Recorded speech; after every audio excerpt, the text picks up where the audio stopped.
자, 이제 우리 두 번째 책 출애굽기로 넘어갑니다. 출애굽기 1장을 펴세요.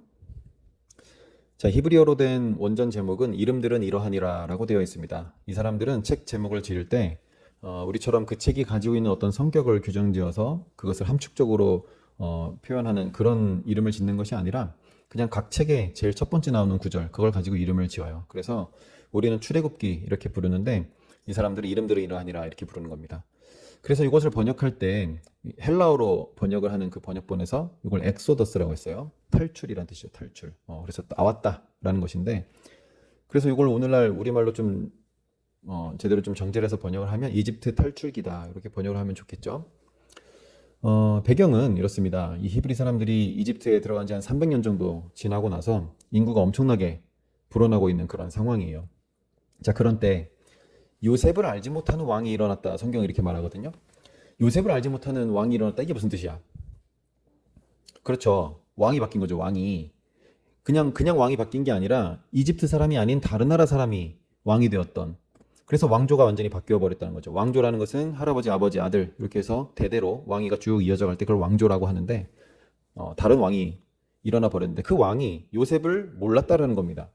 자, 요셉을 알고 있었던 기존의 왕들은 요셉을 마치 왕족처럼 귀족처럼 그렇게 대우를 했고, 그리고 이 사람들이 출애굽이 아니라 입애굽할 때는 정말 왕족처럼 귀족처럼 그렇게 들어갔거든요.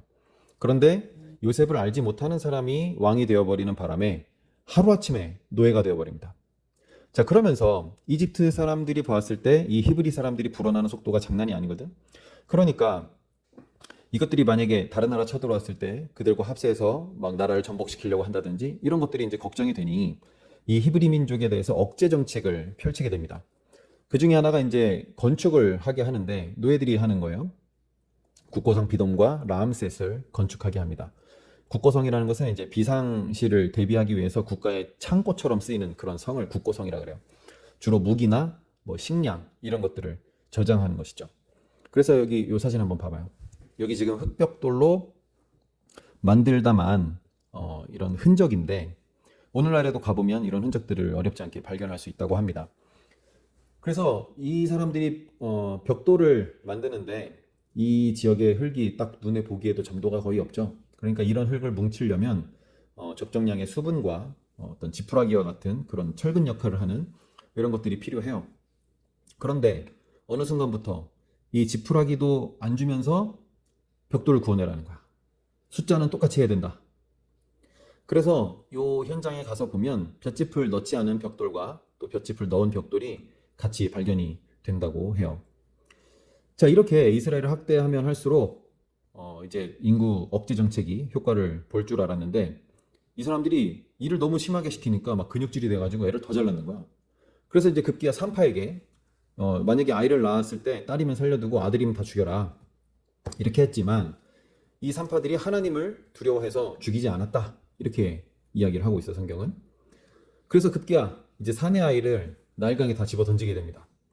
일이 이렇게 되니까 이제 이 백성들이 하나님께 부르짖게 되는 거예요. 그 소리가 하나님께 상달되어서 아브라함과 이삭과 야곱에게 언약을 해서 약속을 하셨던 그것을 기억을 하시고 이제 사람을 하나 보내주시는데 그 사람이 바로 모세라는 사람이죠. 모세. 자, 그래서 여러분 이 PPT 한번 보시면요. 하나님께서 어떤 일을 하실 때 반드시 사람을 준비를 하셔서 일을 하십니다. 왜? 하나님께서 직접 하시는 일이 있고 뭐 천사나 이렇게 시켜서 하시는 일이 있고 사람을 통해서 하시는 일이 있는데 지금 이 하시려고 하시는 일은 사람을 통해서 하실 일이다. 그래서 하나님께서 어떤 사람을 준비하신다라고 할 때 우리가 눈여겨봐야 할 부분들은 일단 하나님께서 사람을 통해서 하신 일 중에 가장 큰 일은 성경을 기록하신 것이죠. 그래서 보통 지금 제가 말한 이런 정도의 배경은 누구나 다 알고 있는데 우리가 평소에 안 보던 부분이 있었어요. 하나님께서 이 땅에서 뭔가 큰 일을 계획하실 때 일단은 성경을 기록하심으로 인해서 그 모든 계획하심과 이루어 가신 것 그리고 하나님께서 하신 일들이 우연히 그렇게 된 것이 아니라 하나님께서 계획 속에서 해나가신 일이다 라고 하는 것들을 우리에게 보여주시는 것이죠. 그래서 앞서 말씀드렸던 것처럼 자연 계시로는 실패했기 때문에 이 성경이라고 하는 특별한 계시를 기록하게 하신 것입니다. 그래서 그 성경대로 역사가 이루어진다는 사실을 사람들로 하여금 인식을 하게 하고 이 성경대로 언젠가 메시아가 온다는 길을 쭉 닦아놓은 이런 어마어마한 계획이 바로 이 출애굽기부터 시작이 된다는 거예요. 그래서 하나님께서는 늘 사람을 필요로 하십니다. 하나님께서 직접 하시는 일 같은 경우는 사람이 거들 필요가 전혀 없죠. 뭐 창조를 하신다든지 심판하신다든지 뭐 예수님을 이 땅에 보내주신다든지 하는 이런 일들은 어차피 하나님께서 직접 다 하시는 일이고요. 천사들도 뭐 시키는 일 하고 있으니까 그것도 신경 쓸 게 없는데 이 사람을 통해서 하는 일이 문제예요. 만약에 하나님의 뜻을 받들어서 그 시키신 일을 해낼 사람이 없거나 아니면 누굴 시켰는데 그 사람이 순종하지 않는다라고 하면 아무리 하나님이라고 해도 그 일을 하실 수가 없는 거예요. 그러니까 하나님은 게으름을 피우시거나 뭐 농땡이를 치시거나 이런 게 없어. 천사도 천사대로 잘 하는데 사람이 항상 문제예요. 준비되지 않고 아니면 사고를 친다든지 아니면 불순종한다든지. 그래서 하나님께서 하시고자 한다고 하면 뭐 어떤 사람을 가지고 하실 수도 있다 뭐 이렇게 생각할 수도 있지만 만약에 인간들이 조직적으로 정치, 종교 막 이런 것들을 통해서 정식적으로 하나님께 반항을 하면 하나님도 이 부분에 대해서 어찌할 수가 없다라는 것이죠. 왜냐? 자유를 주셨기 때문에 그래요. 자유. 그런데 하나님께서 그렇게 주신 자유에 대해서 그것을 침해하지 않으셔요. 뭐 마음에 안 드니까 야 자유 주고 취소. 너네 그냥 다 내 말 들어. 이렇게 하시는 게 아니라 한 번 주신 그 자유를 절대로 침범하지 않으신다. 이게 바로 하나님께서 인간을 인격적으로 대우하신다라고 하는 부분이에요. 그래서 이집트에서도 마찬가지. 아니 날 때부터 노예로 길러지니까 여기서 인물이 나올 수가 없죠.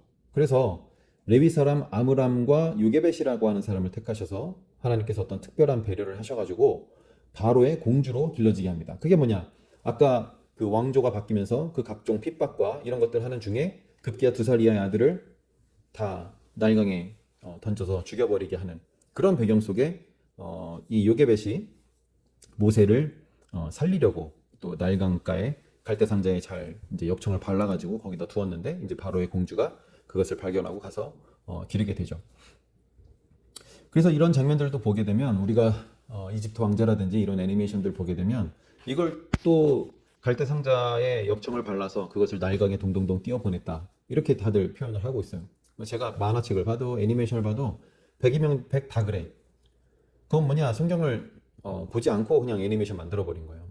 우리 성경은 어떻게 표현되어 있어요? 그치. 갈대상자에 엽청을 발라가지고 어디다 뒀다? 그쵸. 물에 동동 띄운 게 아니라 그 사이에 뒀다 이렇게 되어 있죠. 또 이 이집트 왕자 뭐 이런 대표적인 애니메이션 보게 되면 이 출애굽할 때 그 홍해 갈라지는 장면 이런 것들도 보면 모세가 막 지팡이 가지고 탁 찌르면 거기서부터 쫙 갈라져가지고 홍해가 그냥 쫙 갈라져서 양쪽 그 바닷면이 마치 수족관처럼 안에 막 물고기 돌아다니는 것도 보이고 막 이렇게 갈라진 것처럼 표현하는데 성경은 어떻게 얘기해요? 밤새도록 동풍이 불러서 물을 밀어냈다. 밀어내면서 이제 바닥을 말리는. 그러니까 한순간에 쫙 갈라진 게 아니란 말이지. 근데 이제 그렇게 하면 어때요? 애니메이션이. 재미가 없지. 그런데 우리는 그런 것들을 보면서 우리도 모르게 머릿속에 이제 그런 잔상이 남아요. 이게 나중에 성경을 해석하거나 할 때 많은 이제 부작용으로 작용을 하게 됩니다. 그래서 우리는 성경 본문을 가지고 생각하고 말하는 것에 좀 익숙해져야 합니다. 자, 그래서 다시 이집트로 돌아가게 되면 이 사람들이 이제 노예로 길러지니까 하나님께서 특별한 배려를 통해서 이제 공주의 아들로 길러지게 하는 그런 연출을 하시는 거죠. 그래서 이제 이 모세가 40세 때 어떤 사건이 벌어지게 되는데 이제 히브리 사람하고 이집트 사람하고 싸움이 벌어졌는데 사람을 죽이게 되죠. 졸제 이제 살인자가 돼서 미디안 광야까지 가서 40년간 양치기 생활을 하게 됩니다. 그렇게 하고 나니까 이제 가지고 있던 그 모든 혈기와 이런 것들이 다 사라져서 그 성경의 표현을 빌리자면 그 온유함이 지면의 모든 사람보다 가장 뛰어난 그런 정도가 되었다라는 것이죠. 그래서 하나님께서 사용하시기에 그래도 편리한 그런 손잡이가 될 때까지 80년이 걸립니다. 80년.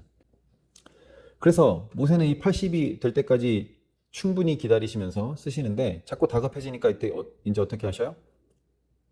젊은 사람들이 이제 쓰기 시작하셔. 근데 아무리 어려도 30세 미만은 또 쓰시질 않는다. 자, 이렇게 사람이 준비가 안 되니까 역사는 어떻게 흘러갑니까? 예, 안 되는 역사로 흘러가는 거죠. 안 되는 역사로. 이런 모세가 준비가 안 되니까 40년 세월이 그냥 지나갑니다. 그럼 어떤 사람에게는 그게 평생일 수도 있어요. 그리고 이렇게 모세가 준비되기까지 약 400년의 세월이 그냥 지나갑니다. 그러니까 400년이라면요, 어림잡아도 한 6세대 이상 그냥 지나가는 거예요.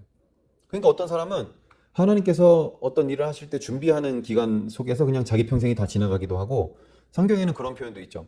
우리가 하나님의 진노 중에 그냥 평생 다 지나갑니다. 그런 표현이 있을 정도로. 그래서 이 모세가 죽고 나서 여호수아가 한 25년 정도 반짝 일을 했지만, 여호수아 그다음에 갈렙 이거 죽고 나니까 사무엘 나타날 때까지 또 한 360년 세월이 그냥 가버려요. 그러니까 우리가 이런 걸 보면서 우리 이걸 알아야 돼. 아, 하나님께서 준비되어서 사용할 만한 그런 사람이 없이 있다라고 하면 뭐 300년이고 400년이고 이런 시간들이 그냥 지나가 버리는 거죠. 그래서 출애굽기에서 가장 중요한 부분은 이집트의 탈출, 뭐 이 탈출이라고 하는 이 프로젝트를 진행할 사람, 이런 사람이 준비되는 장면, 이런 부분들이 중요한 포인트다라고 할 수 있겠죠. 자, 그 다음에 우리가 이제 이집트 탈출기, 이 출애굽기에서 가장 하이라이트라고 한다면 하나님이 자기를 계시하는 부분이라고 할 수 있어요. 여러분, 우리 이집트에서 10가지 재앙 너무 유명하죠? 이 10가지 재앙, 여러분들 어떻게 보고 있는지 모르겠지만 10가지 재앙을 통해서 하나님께서 하시는 건 뭐냐? 하나님의 자기 계시다. 자, 우리 초반에 그런 얘기 했었죠. 계시라는 게 뭐라고? 뚜껑을 열어서 보여주다. 베일을 벗다. 이런 뜻이죠. 그럼 이 계시라는 건 뭐예요? 뭔가 숨기려고 하는 의도가 있는 것이 아니라 확실하게 알게 하려는 의도가 있다는 거죠. 그래서 하나님께서 자기 계시를 어떻게 하시느냐면, 자, 처음 모세와 아론이 바로를 찾아갔을 때 바로 이렇게 이야기합니다. 여러분 5장 2절 한번 봐보세요. 여기 5장 2절 보면 바로가 가로되 여호와가 누구건대 내가 그 말을 듣고 이스라엘을 보내겠느냐? 나는 여호와를 알지 못하니 이스라엘도 보내지 아니하리라. 몰라? 그럼 알게 해줘야지. 자, 하나님은 지금 1라운드에 충분히 KO 시키실 수 있지만 일부러 바로의 마음을 강팍하게 하셔서 계속해서 얻어맞게 하십니다. 그래서 하나님이 자기를 계시하는 이 계시의 방향이 3가지가 있어요. 3가지. 먼저 첫 번째, 여러분 여기 장면 한번 봐보세요. 바로 왕과 그 다음에 이집트 백성들에게 하나님이 어떤 분이신지를 보여주는 거고, 두 번째는 이스라엘 백성들에게 하나님이 어떤 분이신지를 보여주는 거고, 그 다음에 앞으로 이 출애굽기를 읽을 수많은 사람들, 우리가 여기 또 해당되죠. 그런 사람들에게 하나님이 이런 분이시다라고 하는 거죠. 그래서 이 바로 왕과 그 백성들에게 하나님이 이런 분이시다 하는 것들을 확실히 알려주면서 내 백성을 보내라 라고 하는 이 말을 듣게 하는 거예요. 그래서 매 사건마다 무슨 말이 반복돼? 내가 이렇게 하리니 저희가 나를 여호와인 줄 알리라. 이런 말들이 계속해서 반복되는 것입니다. 여기 보시면 19세기 초반 이집트에서 발견된 파피루스에 쓰인 한 문서인데요. 이 안에 있는 내용을 해석해 보면 어떤 노예들이 반란을 일으켰고 굶주림과 피로 변해버린 물 이야기, 그 다음에 엄청나게 큰 대격변이 있었다. 그리고 이집트 전역에서 사망 사건이 있었다 하는 이런 내용들이 나와 있습니다. 자, 그리고 이 이스라엘 백성들도 지금 이 땅에 들어와서 산지 벌써 400년이 지났잖아요. 그러니까 이 사람들은 이집트 사람이 돼버렸어요. 그 내용도 그렇고 자기들의 삶의 양식도 그렇고. 그러니까 하나님을 모르기는 매한가지라. 그래서 하나님께서 내가 하나님이야, 나 이런 신이야, 너희들 나 믿고 따라와, 이런 얘기를 이스라엘 백성들에게도 해야 되지만 이집트 백성들에게도 해야 되는 그런 상황이 되었다라는 것이죠. 그리고 하나님께서 이런 놀라운 일들은 한 번만 하시면 되고 이것을 기록해서 모든 사람들이 읽게끔 그렇게 하시는 것이죠. 자, 그래서 중요한 것은 여기 10가지 재앙이 쭉 나오는데 이 10가지 재앙들은 모조리 다 이집트에서 신으로 섬겼던 것들이에요. 여기 내용 한번 봐봐요.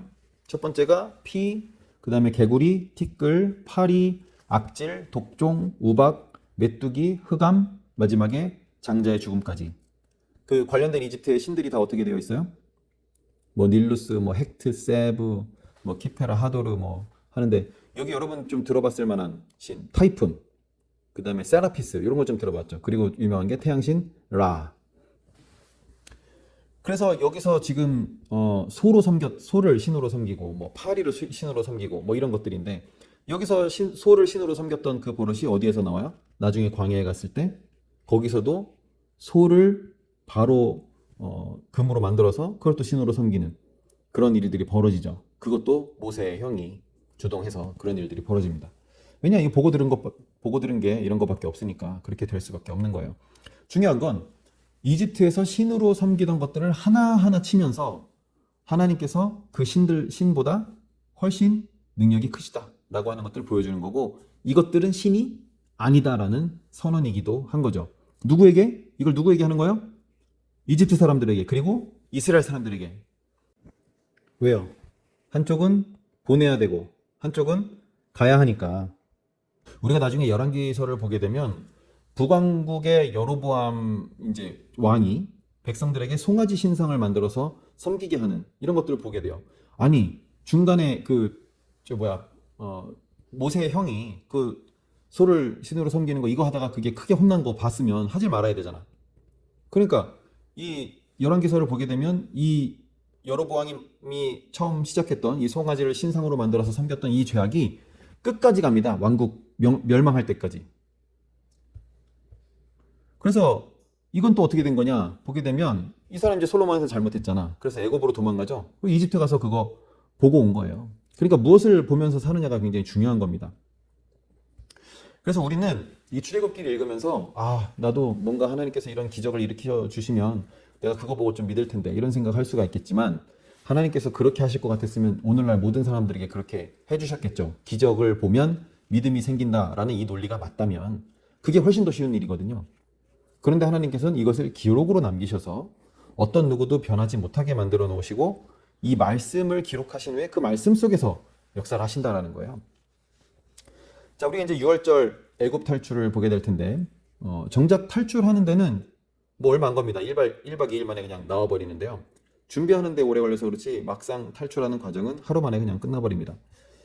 이 풍요로운 고센 지방에서 통통하게 살이 쪘던 이스라엘, 정말 떠나고 싶지 않았을 거예요. 저 같아도 그나마 거기가 조금 더 나았을 거다 이런 생각을 할 수가 있는데, 그렇게 안전하게 그래도 지냈던 그런 곳에서 떠나게 하기 위해서는 어떻게 해야 돼요? 거기를 싫게 만들어야 되겠죠, 그 지역을. 그래서 핍박이 일어난 거예요. 진을 이기고 벽돌 굽고 하면서 한 400년간 거기 눌러 살았으면 완전히 노예 근성으로 찌들었던 이 사람들을 하나님 불러내셔가지고 세계 선교를 하시려고 하는 건데, 문제는 선교사들이 떠나기 싫어한다는 것이죠.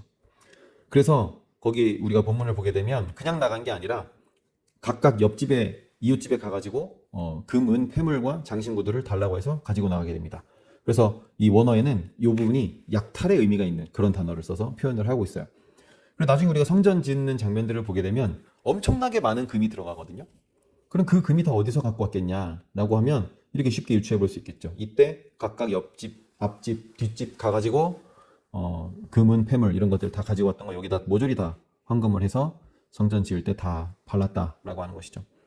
자, 여기 보시면 이집트에서 나와서 가나안 땅으로 가는 이 질러서 갈 수 있는 이 길이 있죠. 그냥 수평으로 해서 쭉 가버리면 되는데, 하나님께서는 이 백성들을 광야길로 돌려서 이렇게 밑으로 쭉 해서 돌아가게 만드십니다. 그래서 나중에 우리가 신명기를 보게 되면 이 광야에서 정말 많은 일들이 일어나는데, 이것은 모조리 다 훈련이고 과연 하나님의 말씀대로 하는지 안 하는지 이것을 보기 위한 것이었다라고 밝히고 있어요. 무엇보다 우리가 출애굽기에서 중요한 것은 도대체 이집트에서 왜 나왔냐 하는 거예요. 왜 나왔냐. 단순히 살려주세요 해서 탈출시켜준 게 아니라 하나님이 어떤 계획이 있었다라는 거예요. 그 계획이 어떤 거냐? 세계 선교다. 세계 선교. 자, 우리 언약의 현장 한번 가봅시다. 출애굽기 19장 5절 6절 아까 봤었죠? 자, 한번 외워볼까요? 시작. 세계가 다 내게 속하였나니 너희가 내 말을 잘 듣고 내 언약을 지키면 너희는 열국 중에서 내 소유가 되겠고 너희가 내게 대하여 제사장 나라가 되며 거룩한 백성이 되리라. 너는 이 말을 이스라엘 자손에게 고할지니라. 자, 하나님께서 제시하시는 조건은 첫 번째, 말을 잘 들어라. 두 번째, 약속을 잘 지켜라. 말을 잘 듣는다는 건 뭐예요? 그러니까 수시로 하는 말들이 있을 거예요. 그런 것을 시키는 대로 잘 해라. 그리고 약속, 이거는 정식으로 어떤 계약을 맺은 이런 내용, 요거를 잘 지켜라. 결과는 뭐예요? 결과는 하나님의 소유가 된다. 열국 중에서, 많은 나라들 중에서 너희가 먼저 내 소유가 되겠다, 이런 거죠. 그 다음에 제사장 나라가 되고 거룩한 백성이 된다. 이 제사장 나라라는 표현, 여러분, 제사장은 하나님과 사람 사이에 어떤 중간 역할, 다리 역할을 하는 사람이에요. 근데 이게 나라가 됐어. 제사장 나라. 그러면 하나님과 여러 나라, 여기 지금 봐보세요. 하나님이 이스라엘 나라, 이 별 모양의 이스라엘 나라를 통해서 여기 주변에 이집트, 아수르, 바벨론, 모압, 암몬 할 것 없이 이 주변에 있는 모든 나라들, 나아가서 전 세계 모든 나라들을 하나님께로 이끌어내는, 그래서 하나님과 모든 나라들의 중간 나라 역할을 하는 그런 제사장 나라가 될 것이다. 이렇게 이야기를 하는 거예요. 그리고 거룩한 백성이 되리라. 그러니까 이 신의 산에서 했던 언약, 다시 말해서 이 율법을 잘 지키면 뭐가 된다? 우리가 하나님의 소유가 되고, 그리고 제사장 나라가 되어서 전 세계 선교를 하게 될 것이고, 무엇보다도 거룩하게 된다는 것이죠. 거룩이 뭐냐? 구별된다는 뜻이거든요. 구별. 그래서 이 신의 산 언약의 내용, 다시 말해서 율법의 내용을 보면 모조리 다 뭐냐? 구별 짓는 거예요. 구별 짓는 거. 이건 레위 가서 좀 더 자세하게 설명을 할게요. 자, 근데 여기 대전제가 있어요. 대전제. 첫 번째 나오는 딱 그 말 뭐예요? 세계가 다 내게 속하였나니. 여러분, 세계가 다 내게 속하였다. 이게 무슨 뜻이에요? 그렇지. 온 우주가 내 거다. 이런 뜻이에요. 여러분, 온 우주의 주인이 나와서 명령하면 들어야 되는 거야. 그냥. 거기에 이의를 달 수가 없어. 아니, 우주의 주인이 말씀하시는데 누가 거기에 대해서 반항을 할 수가 있겠어요? 그래서 제일 첫 번째 하시는 말씀이 세계가 다 내 거다. 그러니까 너네 내 말 잘 듣고 약속을 잘 지켜. 그러면 너네 모든 나라들 중에서 내 소유, 여기서 말하는 이 소유라는 단어, 세쿨라라는 단어인데, 너희가 내게 대하여 가장 소중한 보물상자와 같은 그런 존재가 된다라고 이야기를 하는 거고, 그리고 나와 함께 세계 선교를 하게 될 것이고 너희가 거룩한 백성이 된다라는 것이죠.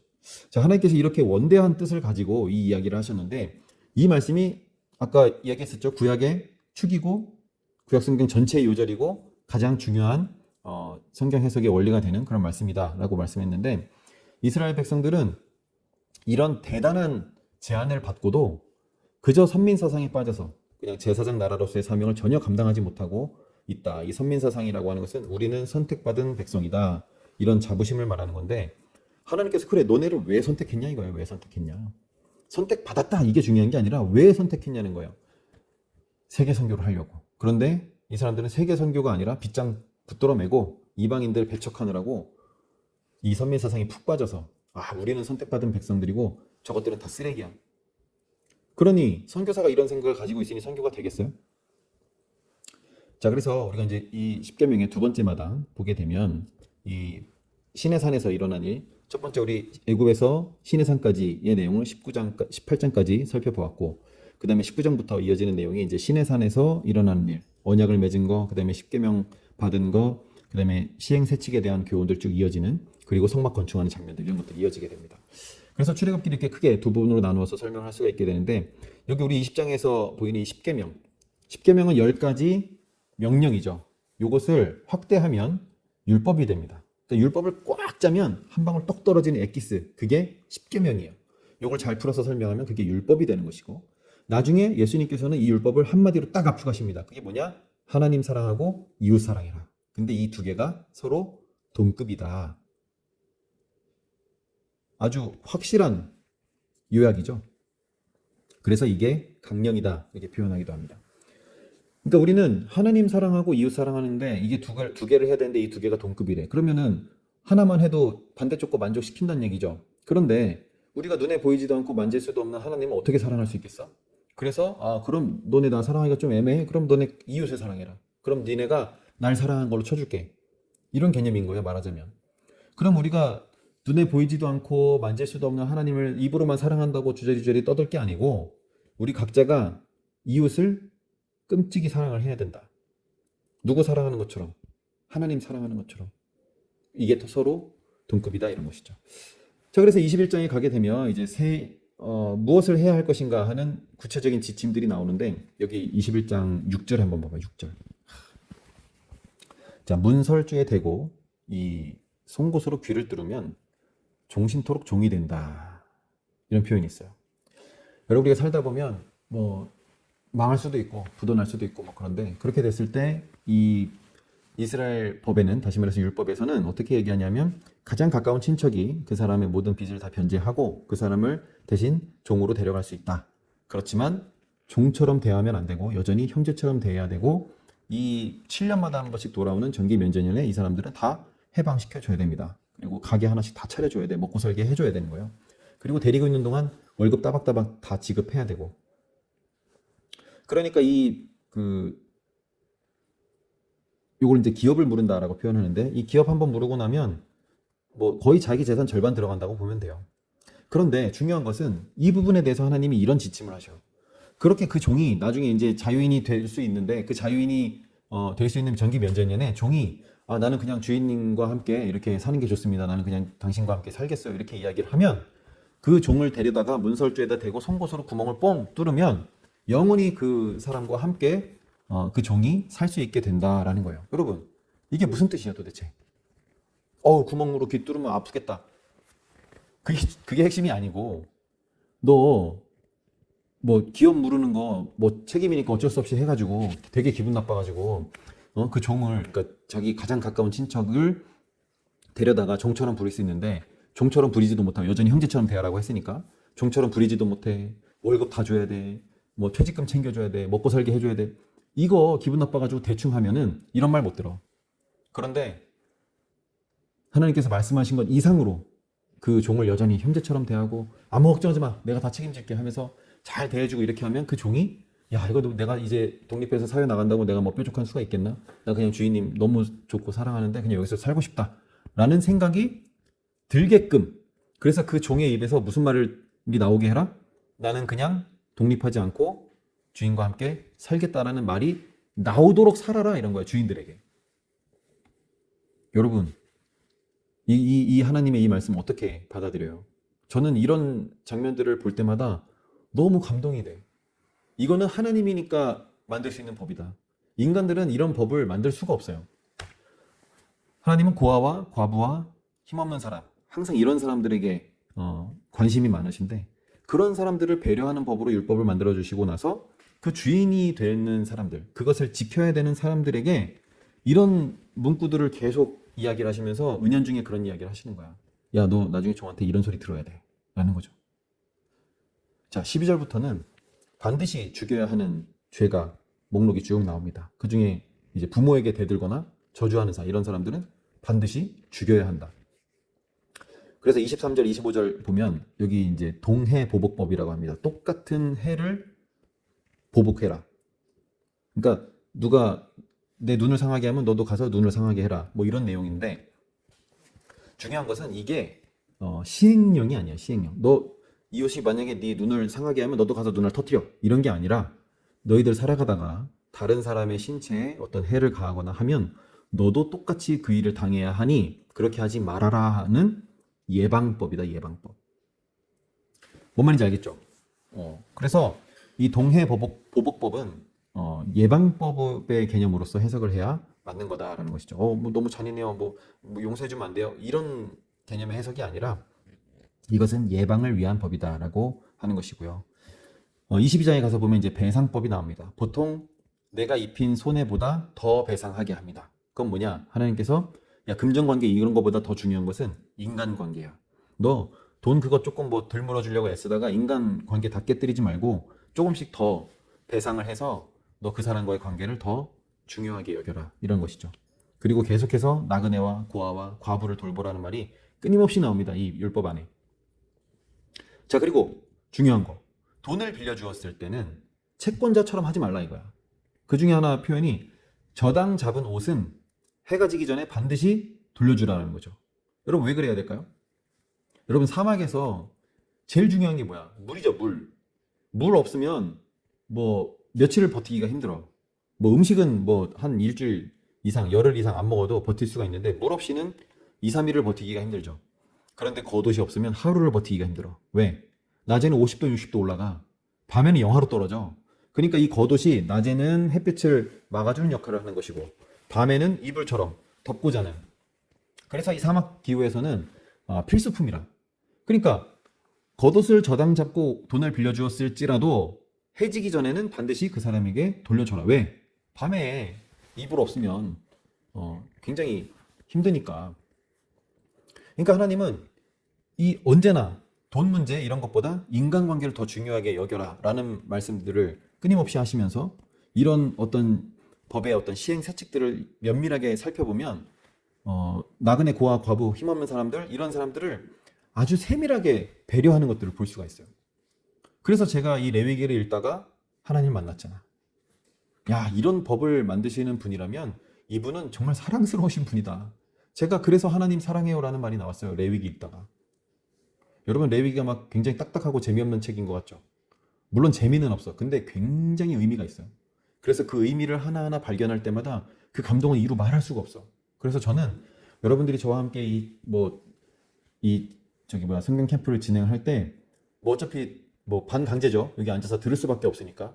여러분 여기가 아니면 사실 레위기나 뭐 이런 부분들 이렇게 세세하게 다루기가 쉽지가 않아요. 그러니까 이왕 앉아 있는 김에 그래 레위기가 그렇게 의미가 있어? 한번 드러나 보자 하는 그런 마음으로라도 귀를 기울여서 이 부분을 한번 좀 잘 들어봤으면 좋겠어요. 자, 그래서 29절에 가서 보면 처음 난 아들은 하나님께 바치라 이런 말씀이 있습니다. 짐승들도 똑같이 그렇게 해라. 그리고 어미랑 이래 동안은 함께 하도록 해줘라. 여러분 짐승을 낳았는데 낳자마자 갖다가 팔아버리면 그 어미가 뱃속에 품어서 이제 막 나와가지고 젖 한번 물려보지 못하고 그렇게 자식을 보내면 안 되겠죠. 그래서 어미랑 이래 동안은 함께 지내도록 해라. 갓 새끼를 낳은 짐승들까지도 배려하시는 하나님을 볼 수가 있어요.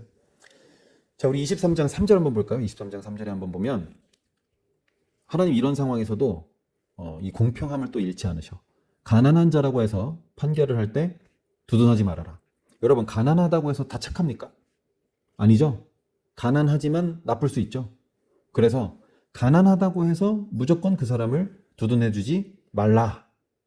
4절 보시면 원수의 길 잃은 소나 나귀를 찾아줘라.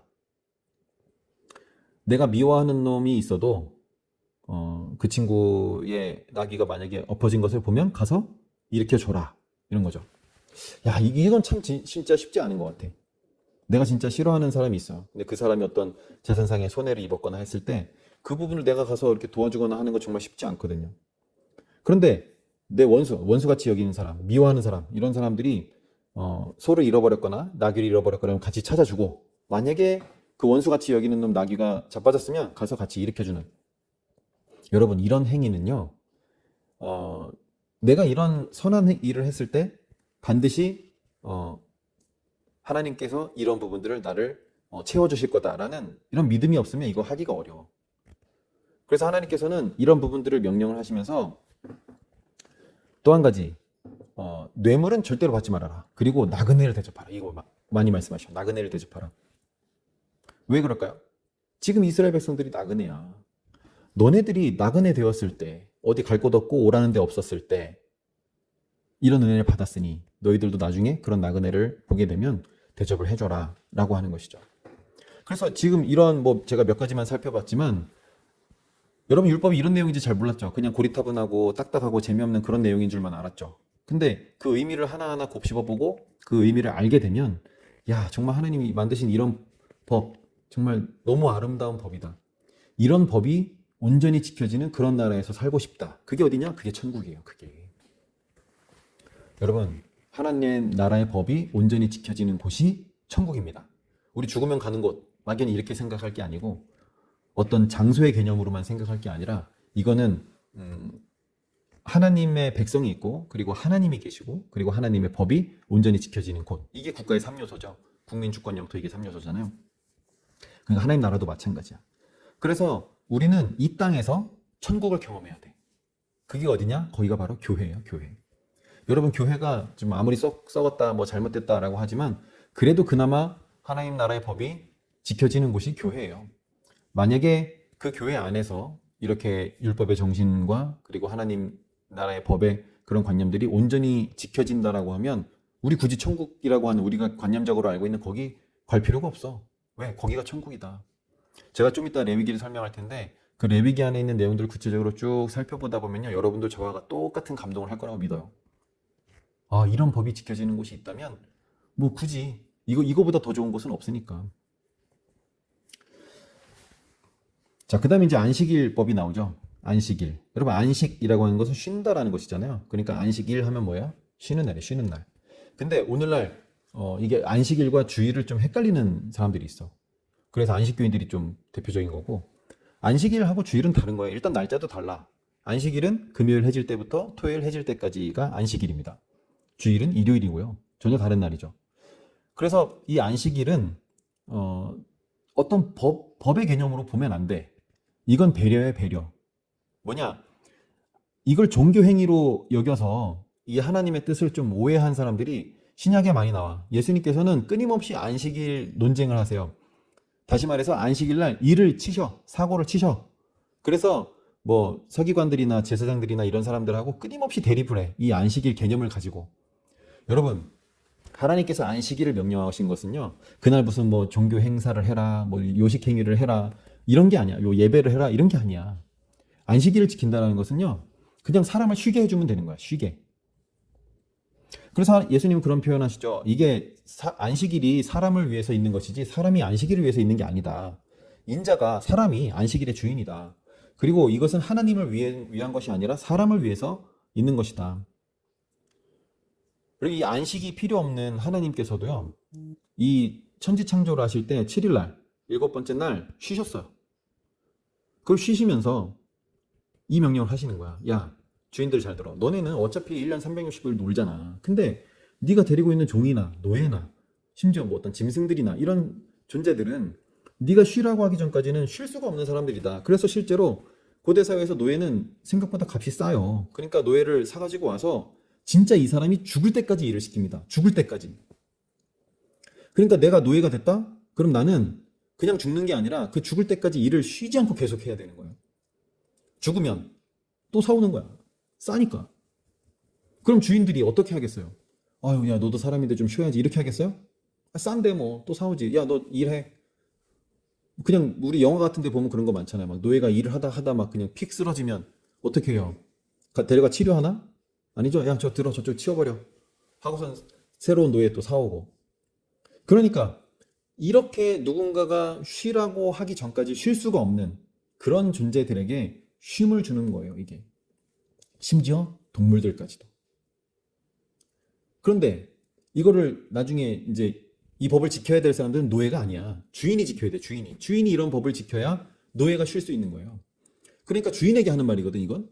그래서 그 주인에게 이런 메시지를 주시는 거예요. 야, 너는 지금 네가 하는 일보다 나는 천지 창조를 했어. 온 세상을 만들었다고. 그걸 다 입으로 했어. 나 하나도 힘들지 않다? 근데 나가 쉬었어. 그러니까 너도 지금 1년 360일 24시간 쉬는데 네가 중요한 게 아니라 나는 이 사람들에게 쉼을 주고 싶다 이거야. 그러니까 너 7일의 하루라도 네가 부리는 종이나 노예 그리고 심지어 네가 부리는 가축들 동물들 전부 다 일주일의 하루는 쉬게 해주라 라는 거예요. 여러분, 이게 하나님과 그 잡탕신들과의 차이점이야. 일반 잡신들은요, 어떤 한 민족이나 어떤 한 마을이나 이런 데를 집어삼켜서 지 욕심 채우는 데만 급급해. 심지어 인신제사, 너네 사람을 바쳐라.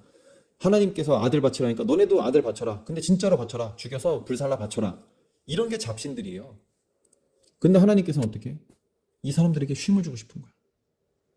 그래서 언제 그 일을 계획하셨어? 창조 때 이미 전혀 쉴 필요가 없는 그 하나님께서 쉬시면서 야, 나도 쉬었다. 너도 쉬어. 그리고 다 쉬게 해줘라. 이게 안식일법의 전부야. 근데 이걸 이 신약 시대에 가면은 이 제사장들이나 서기관들이나 이런 놈들이 이걸 어떻게 해석해? 안식, 쉰다. 그럼 쉬는 건 뭐냐? 쉬는 거는 일을 안 하는 거지. 그러면 일을 안 하는 게 쉬는 거니까 그럼 일이란 뭐냐? 일은 그래, 일을 어떻게 정의할까? 그래, 일을 먼저 정의를 해야 되겠구나. 그러면 한 1km 정도 가는 건 우리가 일상생활이니까 그 정도는 하게 해줘야 되지. 뭐 똥도 싸러 가야 되고 뭐 씻으러 가야 되고 집안에서 좀 걸어 다니기도 하고 해야 되니까 1km 정도까지는 걷는 게 그건 일이 아닌 걸로 규정하자. 요걸 넘어가면 이제 일이다. 어느 정도 무게까지는 우리가 들어야지. 뭐 밥숟가락도 들어야 되고 밥솥도 들어야 되고 뭐 해야 되는 거니까. 그러니까 이런 식으로 일을 규정하기 시작하는 거야. 그래서 이 일을 규정하는 것이 너무 많아졌어요. 일정한 거리 이상 가면 안 돼. 일정 무게 이상 들으면 안 돼. 이런 식으로 하면서. 그래서 심지어 지금 이스라엘에 가서 보면 안식일 모드 버튼이 있어요. 엘리베이터 버튼을 누르는 그 압력이 어느 정도 이상 가면 이건 일이라고 규정을 하는 거야. 그러니까 안식일 모드 딱 돌려버리면 어떻게 돼? 모든 층을 다 서요. 그러니까 내가 버튼을 누를 필요가 없어지는 거죠. 이런 식으로. 근데 지금 안식일을 제정하신 하나님의 본래의 목적은 뭐예요? 그냥 누군가가 쉬게 해주지 않으면 쉴 수 없는 처지에 있는 그 불쌍하고 힘없는 사람들에게 쉼을 주고 싶다 이건데 이 사람들은 이걸 종교 행위로 바꿔버렸어. 그래서 그걸 일에 대한 정의를 잔뜩 내려놓고 그걸 백성들에다가 다 지우고 지들은 꼼짝 안 해. 예수님께서 나중에 이 안식일 논쟁하실 때 야, 니는 네 낙이 빠졌을 때 너 건져냈잖아. 근데 왜 백성들에게는 나귀 못 건져내게 하냐? 너네는 이렇게 백성들에게 짐만 잔뜩 집어넣고 너네 손가락 하나 까딱 안 한다. 이게 그 사람들에 대한 평가죠. 그래서 31장 17절에 가서 보면 또 한 번 강조합니다. 그래서 각종 명절들에 대한 이야기들 쭉 나오면서 여러분 이 명절은 뭐라 그랬죠? 자녀 교육용 현장 재현이라 그랬죠? 뭐 6월절은 급하게 맛없게 빵을 만들어 가지고 급하게 막 먹으면서 지키는 것이고 그다음에 뭐 들판에 나가 가지고 텐트 치고 무조건 일주일을 지낸다든지 이런 식으로 광야에서 있었던 일, 이 출애굽 사건 때 있었던 일, 그런 일들을 그대로 재현을 하는 거예요. 그렇게 재현하는 일들을 계속하면서 명절을 지키다 보면 어느 순간 자녀가 묻겠죠. 그랬을 때, 아, 그건 하나님께서 그때 우리 백성들을 이렇게 이끄셨어. 아, 그때 하나님께서 우리에게 이런 일들을 행하셨는데, 그래서 이렇게 된 거야. 라고 하면서 자녀 교육을 할 수 있도록 그렇게 명절 제도를 만드십니다. 그리고 나서 이어지는 내용이 이제 성전 건축하는 내용이죠. 자, 그래서 또 하나 여기 착각하는 부분이 있는데, 여러분 성전과 교회는 완전히 다른 거예요. 그래서 여러분 교회에서 어떤 장소를 성전이라고 부르면 굉장히 틀린 말이야. 왜? 성전은 죄를 용서함을 받는 곳이에요. 죄 용서함을 받기 위한 제사를 하는 곳입니다. 교회는요, 죄 용서함을 받은 사람들이 와서 감사하는 곳이에요. 기도하는 곳이고. 그러니까 오늘날 이 성전은 전혀 필요가 없어요. 왜? 이 성전에서 행했던 모든 제사가 예수님의 십자가 죽음을 바라보면서 했던 행위예요. 그런데 예수님께서 이미 오셔서 다 죽으시고 그 모든 것들을 해결을 하셨었는데 오늘날 어떤 장소를 우리가 성전이라고 부른다라고 하는 게 참남한 일이죠. 그래서 지금까지 말했던 이런 내용들을 하나님께서 직접 새기셔서 모세에게 주십니다. 그래서 모세가 그걸 받아가지고 내려와 보니까 이스라엘 백성들이 아까 말했던 아론과 함께 금송아지에게 절을 하고 있는 거죠. 그래서 모세가 완전 빡 돌아가지고 이 돌판을 집어 던져버립니다. 그래서 아론에게 막 따져 물어요. 그랬더니 아니 이거 그게 아니라 내가 금을 불에 던졌는데 이 송아지가 나온 겁니다. 이렇게 얘기를 하는 거예요. 근데 여러분 우리 32장 4절에 보면 뭐라고 나와요? 분명히 아론이 부어서 조각칼로 새겨서 만들었다. 이렇게 돼 있거든요. 변명을 한 거죠. 그래서 모세가 그 송아지를 아주 불살라가지고 완전히 다 부셔가지고 재를 만들어서 그걸 물에 타가지고 이스라엘 백성들에게 마셔버리게 만듭니다. 자, 여호와 편에 선 자 나와라. 그랬더니 레위 자손들이 다 나와요. 그래서 야, 각기 칼을 쳐라. 너희들이 각기 이웃, 친구, 형제, 부모를 다 죽여버려라. 그래서 이날 3,000명이 죽어요. 그리고서는 돌판에 다시 십계명을 새겨주시죠. 어우, 이렇게 3,000명이나 죽이면 됩니까? 하나님 이거 뭐 잘못하신 거 아니에요? 근데 그게 아니야. 지금 이 상황은요. 하나님께서 어떤 법을 주시고 뭐 이렇게 이 백성들과 함께 이 시내산 언약 계약을 하는 이런 중요한 순간에 그 순간에 이방신을 섬기는 그런 행위를 하는 게 이게 말이 되겠어 지금? 그러니까 상황인지라 이러한 잘못을 한 사람들 그리고 이 공동체 안에 이런 잘못은 이걸 그냥 놔두면 이게 뿌리를 내려가지고 나중에 아주 큰 대가를 치르게 돼요. 그래서 하나님께서 이런 부분들 얄짤없이 처리하게 하십니다. 그래서 이제 성막 건축을 다 하고 나서 봉헌을 하고 40장을 끝으로 출애굽기가 끝이 납니다. 여기 이제 신해산 언약과 새 언약 이야기가 나오는데 이 신해산 언약, 새 언약 그럼 이게 구약과 신약 이야기죠. 구약과 신약. 그래서 짐승의 피로 세운 언약이 구약이다. 그러면 신약은 예수님의 피로 세운 것이다. 아까 설명했었죠? 그래서 옛 계명, 구약에서는 무엇을 말해요? 하나님 사랑하고 이웃을 사랑하는 방법들을 쭉 설명하시죠. 여러분 우리가 율법, 출애굽기 지금 20장부터 23장까지 쭉 살펴봤던 내용, 그 다음에 레위기 우리가 좀 이따 살펴보게 될 텐데 우리가 각각 예를 들면 10계명만 보더라도 우리가 하나님만 쭉 섬기고 그럼 이게 하나님 사랑하는 것이죠. 그 다음에 부모를 공경하고 그 다음에 도둑질하지 않고 이웃의 것을 탐내지 않고 이렇게 하면 그게 뭐예요? 이런 것들이 전부 다 나와 내 주변 사람들을 어떻게 사랑할 것인가 하는 부분들을 담고 있는 거예요. 그런데 예수님 피로 세운 새 계명에서 무엇을 말해요? 서로 사랑해라. 서로 사랑해라. 너희가 서로 사랑하면 어떻게 된다고 말해요? 예수님이 너희가 서로 사랑하면 사람들이 너희를 내 제자다 라고 인정할 것이다 이렇게 말하는 것이죠. 여러분 우리가 뭐 신자라는 말을 많이 쓰는데 사실 성경은 제자라고 말해요. 제자는 뭐예요? 스승이 가르친 대로 행하는 사람이에요. 제자는. 그래서 우리는 예수님 말씀대로 행하는 사람이고 우리가 그런 사람이라는 것은 저는 예수님 믿어요. 저는 교회 다녀요. 저는 예수님 말씀대로 사는 사람이에요. 이렇게 말로 하는 게 아니야. 누구에게 인정받아야 한다? 믿지 않는 사람들에게 그 인정받는 방법이 뭐다? 우리끼리 서로 끔찍이 사랑하면, 야, 저 사람들 저렇게 서로 배려하고 위해주고 뭐 맛있는 거 있으면 서로 나눠 먹고 뭐 돈 없는 사람 있으면 몇몇이 이렇게 돈을 모아서 그 사람 도와주기도 하고, 이런 모습들을 보았을 때, 우리가 서로 사랑하는 모습을 보았을 때 그 사람들은 야, 저 사람도 저렇게 사는 거 보니까 저 사람도 예수 믿는 사람들이네. 아유, 안 봐도 비디오지. 요즘 세상에 저렇게 하는 사람이 어딨어. 이런 말을 들어야 한다는 거죠. 자, 그래서 우리가 여기서 하나 또 짚고 넘어가야 할 부분은 뭐냐면 구약과 신약, 다시 말해서 율법이 오늘날의 우리에게는 어떤 영향이 있는가, 우리는 율법을 지켜야 하는가 라고 하는 부분이에요. 그래서 우리 신약 성경에 보면 율법을 폐한다라는 표현이 있고 또 폐하지 않는다라는 표현이 있죠. 그 첫 번째 것을 폐한 것은 두 번째 것을 세우려 함이라, 이런 표현도 있고, 내가 율법이나 선지자를 폐하러 온 줄로 생각하지 말라, 폐하러 온 것이 아니고 도리어 완전하게 하려 함이라, 뭐 이런 표현도 있고요. 그러면 우리는 이러한 율법을 어떻게 바라보아야 할 것인가 하는 부분이 또 대두되겠죠. 우리가 지금까지 공부했던 것처럼 구약은 신의 산 언약이라고 하기도 하고, 출애굽한 지 1년 만에 이제 신의 산에 도착해서 거기서 하나님께 직접 받은 말씀들이죠. 그래서 여기서 우리가 제일 중요하게 봐야 될 포인트는 이 율법이 주어진 시점이에요. 제가 구원 이후에 주어진 것이라 그랬죠. 그래서 이것은 구원을 받기 위한 조건으로서 주신 것이 아니라 구원을 받았기 때문에 구원받은 사람답게 사는 삶의 방법으로서 하나님께서 제시한 것이고, 따라서 율법과 구원의 관계도 제가 설명했었죠. 율법을 지켜서 구원을 받는 것이 아니라 구원을 받았기 때문에 율법을 지키게 된다라는 것입니다. 또 하나, 그럼 오늘을 사는 우리는 과연 이 율법을 지켜야 하느냐라고 하는 것이죠. 나중에 모세가 이 부분에 대해서 이야기한 부분을 보면 신명기죠. 신명기 29장에 보면 14절에 이런 말씀이 있어요. 내가 이 언약과 맹세를 너희에게만 세우는 것이 아니라 오늘 우리 하나님 여호와 앞에서 우리와 함께 여기 서 있는 자, 그러니까 지금 그 현장에 있는 자, 그리고 오늘 우리와 함께 여기 있지 아니하는 자에게까지이니, 이렇게 말해요. 그럼 여기 함께 있지 않은 사람 뭐예요? 앞으로 오는 세대들까지 전부 다 이 율법을 함께 지켜야 한다라는 이야기죠.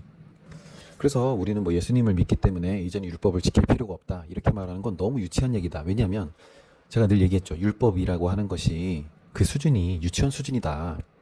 그러니까 하나님께서는 세계 선교를 염두에 두고 이 율법을 제정하셨고, 그리고 너희가 선교사로서 이 정도는 해야 되지 않겠냐라는 어떤 기준을 제시하신 것이거든요. 그러니까 오늘 사는 우리는 그 짐승의 피를 가지고 했었던, 그 흉내를 냈었던 그 사람들이 했었던 수준에도 미치지 못한다? 말도 안 되는 얘기죠. 어쩌면 지금 교회가 많은 사람들로부터 지탄받고 손가락질 받는 이유가 뭐냐면 우리가 이 율법 수준에도 미치지 못하기 때문이에요. 지금 세상 사람들이 그리스도인을 바라보는 시각이 그렇게 곱지가 않거든요. 그것은 우리가 예수를 믿는다라고 하는 것 때문에 율법은 지킬 필요도 없다라고 하는 이런 어떤 생각들이 팽배해지면서 그 유치원 수준에도 미치지 못하는 그런 신앙인의 모습들을 우리가 세상에 보여주었다라고 하는 것이죠. 모세가 이 부분을 강변한 것도, 여기 나와 함께하고 있는 지금 당신들뿐만 아니라 앞으로 오고 오는 모든 세대들도 전부 다 여기에 해당된다라고 강변했던 것도, 이것이 무슨 대단한 어떤 신학적인 의미를 담고 있다, 뭐 이런 의미라기보다도 아주 최소한의 수준을 이야기하기 때문에, 그렇기 때문에 예수님께서 오셨을 때 그 율법을 오히려 더 업그레이드 하시는 그런 부분들을 볼 수 있는 거죠. 그래서 율법은 오늘날도 그리스도인들에게도 여전히 삶의 지침으로서 꼭 지켜야 하는 부분이다 라고 하는 것이고요. 자, 그다음에 이제 율법을 폐했다 라고 하는 부분들 우리가 좀 다시 한번 좀 상기시킬 필요가 있어요. 여기 보시면 우리 폐기된 율법, 그리고 폐기하지 않은 율법 이렇게 나와 있죠. 우리가 신약과 구약, 그리고 율법에 대한 바른 이해를 하기 위해서 이 율법이라는 것이 지향한 게 어떤 부분이었는가, 이걸 좀 볼 필요가 있어요. 여러분, 우리 이제 예수님께서 2000년 전에 이 땅에 오셔서 우리 인류의 모든 죄를 지시고 십자가에서 죽으셨죠. 우리는 그 십자가의 대속의 죽음을 통해서 죄를 용서함을 받는다라고 믿고 있고요. 그렇다면 예수님께서 오시기 전에 살았던 사람들, 뭐 멀리는 이 구약 시대에 살고 있었던 사람들, 심지어 모세, 뭐 다윗, 우리가 뭐 신앙에 선별하고 꼽을 만한 이런 사람들은 과연 예수님을 얼굴도 본 적도 없는데 그리고 예수님이 그 십자가의 죽음을 하기 훨씬 이전에 사람들인데 이 사람들의 죄는 어떻게 되느냐라고 하는 부분이에요. 그래서 이것이 구원론과 관련해서 또 살펴보면 그럼 예수님을 통해서 우리는 구원을 받는다. 오직 예수님을 통해서만 하나님께 나아갈 수 있다. 이렇게 믿고 있는데 그럼 예수님 오시기 이전에 살았던 우리 구약의 신앙의 선배들은 어떻게 됐는가? 라고 하는 부분까지 또 궁금증이 이어질 수가 있겠죠. 분명한 것은 율법에서 말하는, 다시 말해서 그 제사 제도를 통해서 우리가 죄 용서함을 받는다라고 얘기를 하는데 이건 하나님 입장에서 또 보아야 돼. 시간과 공간의 구애를 받지 않으시는, 다시 말해서 오히려 시간과 공간을 창조하신 이 창조주 입장에서는 시간의 구애를 받지 않아. 그래서 예수님 이전에 구약시대에 살았던 수많은 사람들의 그 모든 죄, 그리고 예수님 살아 계셨을 때 그 사람들이 지었던 모든 죄, 그리고 그 이후에 사람들이 지었던 모든 죄, 그리고 나를 기준으로 말하면 내가 지금까지 지었던 죄, 모든 죄들, 그리고 지금 짓고 있는 죄들, 그리고 앞으로 지을 죄까지도 전부 다 2000년 전에 그 한 번의 사건을 통해서 해결하는 것이 시간에 관계되어 있지 않은, 시간의 구애를 받지 않는 하나님 입장에서는 너무 쉬운 문제다, 이런 것이죠. 우리는 시공을 초월한 존재가 아니기 때문에 이것을 일련의 사건으로만 이해를 하면 그럼 예수님이 이전에 사람들의 이 죄는 누가 어떻게 용서해 주는 거지? 라고 의문을 가질 수가 있겠지만 시간과 상관이 없는 하나님 입장에서는 어느 한 시대에 있었던 그 한 가지 사건을 전 시대에 걸쳐서 적용하는 것이 가능하다라는 것이죠. 그래서 이 구약 시대의 사람들이 이 제사를 통해서, 이 속죄 제사를 통해서 용서함을 받는다라고 했을 때 하나님 입장에서는 어떤 거냐면, 그래 용서해 줄게. 나중에 예수님이 십자가에서 달려 돌아가시는 그 사건, 그래 이 사건을 통해서 내가 용서해 줄게.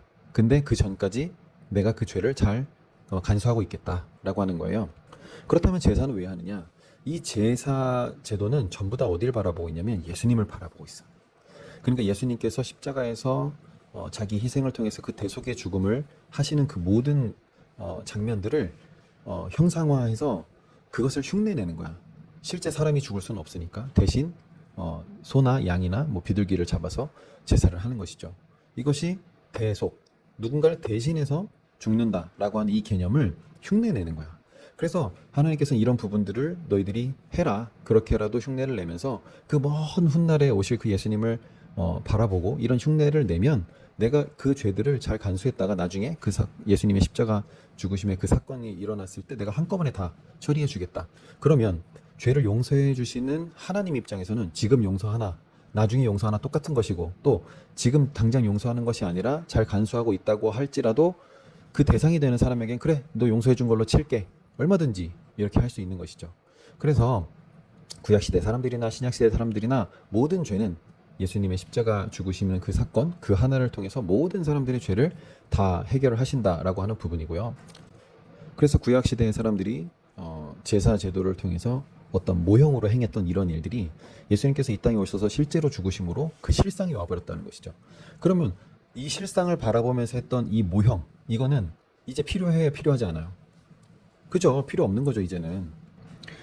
여러분, 원거리 연애를 해. 여자친구 너무 보고 싶어. 그래서 막 맨날 여자친구 그 사진만 붙잡고 그것만 바라보면서 여자친구 만날 날을 막 기다렸어. 이제 드디어 만날 날이 된 거야. 디데이 딱 돼가지고 이제 기차역에 마중을 나갔습니다. 그때도 그 사진 계속 품고 나갔어요. 빨리 이 여자친구를 만나고 싶어. 그래서 여자친구가 기차에서 딱 내렸어요. 눈앞에 여자친구가 딱 왔는데 아직도 그 사진 붙잡고 막 그 사진에다 뽀뽀를 하고 그래봐. 말이 돼요, 안 돼요? 실상이 왔는데 그 모형을 붙잡고 있으면 돼, 안 돼? 네, 그런 거예요. 그러니까 구약에서 말하는 어떤 그런 율법에 대한 부분들도 사실은 그 예수님의 자기 희생에 대한 부분, 그리고 예수님의 대속의 죽음에 대해서 다 그것을 바라보고 있기 때문에 우리가 예수님을 통해서만 구원을 받는다라고 했을 때 구약의 사람들도 다 예수님을 통해서 죄 용서함을 받고 예수님을 통해서 구원을 받는다라고 하는 이 등식이 성립이 되는 겁니다. 그래서 우리 신약에 보면 그 첫 번째 것을 폐한 것은, 그 첫 번째 것은 구약의 율법을 말하는 것이죠. 그 첫 번째 것을 폐한 것은 둘째 것을 세우려 하심이라. 여기서 둘째 것은 예수님께서 당신의 몸을 통해서 세우는 새로운 언약을 말하는 거예요. 그러니까 율법을 폐기한 것은 새 언약을 세우기 위한 것이다, 이렇게 이해를 하면 되겠고요. 또 다른 부분에서 예수님은 그런 말씀도 하셔서 내가 선지자나 율법을 폐하러 온 줄로 생각하지 말아라. 폐하러 온 게 아니라 도리어 완전하게 하려고 왔다 라고 하시는 부분도 있거든요. 그러니까 폐한 거냐 폐하지 않은 거냐, 이 기로에서 우리는 이걸 알아야 돼. 아, 폐기된 율법이 있고 폐기하지 않은 율법이 있다라고 하는 것이죠. 그래서 여기 보면 폐기된 율법은 뭐예요? 제사와 관련된 것, 그리고 절기와 관련된 것. 왜? 아, 이것이 모형이기 때문에. 무엇에 대한 모형? 예수님에 대한 모형. 예수님이라고 하는 실상이 왔기 때문에 이제 이 모형으로 하던 것들은 다 폐기한다. 필요 없어진 것이다. 라고 하는 것이고요. 폐기하지 않는 율법이 있습니다. 건강에 관한 것, 그 다음에 윤리 도덕에 관한 것. 예를 들면 내 부모를 공경하라. 이거 폐하는 거예요, 폐하지 않는 거예요? 이거는 예수님 다시 오실 때까지 지켜야 되는 절대 진리야. 이거는 부모를 공경하라 하는 것은. 그래서 이 폐기하지 않은 율법에 대해서 우리가 오늘날도 지켜야 한다라는 것이고요. 그래서 우리가 그럼 오늘날도 우리가 제사를 해야 됩니까? 아니죠. 아까 말했죠. 우리 성전이란 말씀은 안 된다라고. 왜? 그 성전도 결국은 예수님을 바라보고 한 것인데 그 실상이 와버렸기 때문에 우리는 모형으로 하던 것들은 모두 다 팽개치는 것이다. 여자친구가 내 품에 왔어. 그럼 여자친구 사진 집어넣어야지. 이해했죠? 자, 그래서 다시 한번 정리. 인간의 모든 죄는, 다시 말해서 나를 기준으로 나의 과거, 현재, 미래, 아직 짓지 않은, 지금 계획하고 있는 미래에 지을 죄까지도 전부 다 예수님께서 해결하신다. 인류 전체의 역사를 통해서 보았을 때 과거의 사람들, 그리고 예수님이 살아계셨을 때의 사람들, 그리고 그 이후에 태어날 사람들, 아직 태어나지 않은 앞으로 태어날 사람들이 지은 모든 죄까지도 전부 다 예수님의 그 십자가 사건 하나로 다 용서함을 받는다. 그것은 왜 가능하냐? 하나님께서 시간과 관계없는 분이시기 때문에 가능하다. 그렇다면 율법은 폐기된 율법이 있고 폐기하지 않은 율법이 있다. 폐기된 것은 예수님 바라보고 했었던 제사 관련 법이라든지 절기와 관련된 법들, 이것은 모형이기 때문에 실상이 오므로 인해서 그것은 폐기하는 것이고 더 이상 지킬 필요가 없다는 것이고, 우리의 건강이나 윤리, 도덕에 관한 법들, 이런 것들은 예수님 다시 오실 때까지 우리 계속해서 지켜야 하는 법이고, 이것은 오히려 더 업그레이드해서 지켜야 된다. 자, 예를 들면 예수님께서 그런 말씀하셨었죠. 옛사람에게는 원수를 미워하라, 미워해도 된다라고 했지만 나는 너희에게 말하노니 너희는 원수를 사랑하라. 그러니까 원수를 미워해도 된다. 그런데 너희는 원수를 사랑해라. 오히려 더 업그레이드 했죠. 제가 얘기했잖아. 율법은 유치원 수준이라고.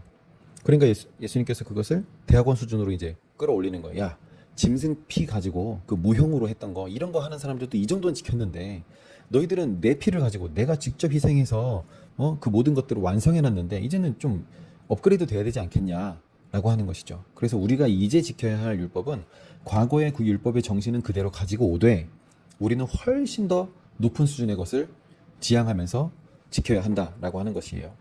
13장까지 있는 이 기본이 되는 이 틀과 그 다음에 레위기는 아주 구체화되어 있는 율법 조문처럼 쓰여진 책이에요. 이런 부분, 특히 우리가 구약 성경을 볼 때는 이 율법을 아주 달달달달 그냥 외우다시피 해야 돼. 그래야 이 돋보기를 통해서 나머지 성경들을 해석할 수 있는 그런 실력을 갖추게 된다라는 것이죠. 자, 그럼 출애굽기 이렇게 정리를 하고 우리는 레위기로 넘어갑니다.